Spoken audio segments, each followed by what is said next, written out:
大家好，我是晴天。今天从陈家村，然后到终南山远返，是我胳膊韧带撕裂以后第一次背上大包出来爬山。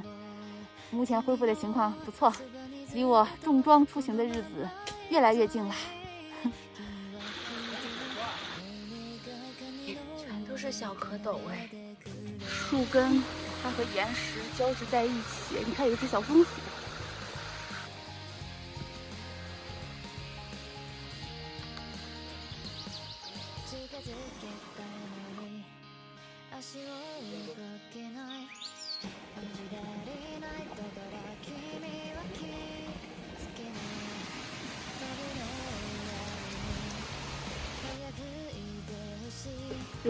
这是我见过最大的一棵白鹃梅树。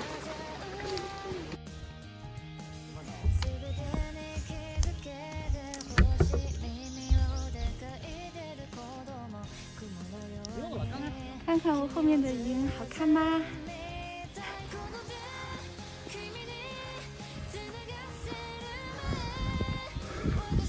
我们现在走在小玉草甸的这个位置了，慢慢的上那个崖口，上头，上到这儿，离终南山那个大石头还远着呢。自由的牛，都不想走了，我就想在这儿晒太阳，吃火锅。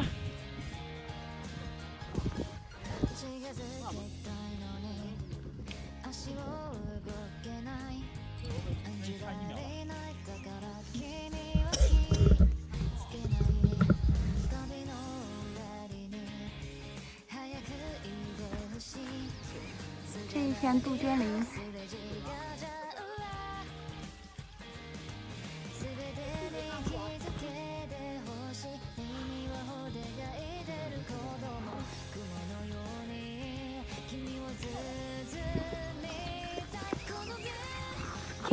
看见远处那个铁塔没？那边就是终南山。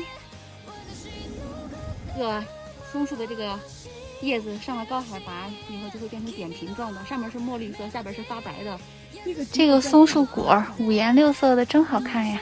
底下全是流速很快的雾和云，然后我们在这拍个延时摄影，再翻过这个山，我们就可以到终南山顶了。然后这边现在两边的云在往对冲，看见没？这边的云在往过走，这边的云在往过走，在对冲着。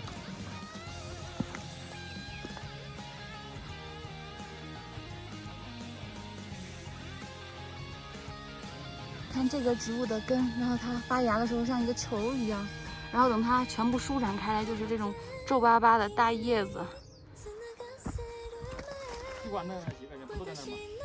终南山。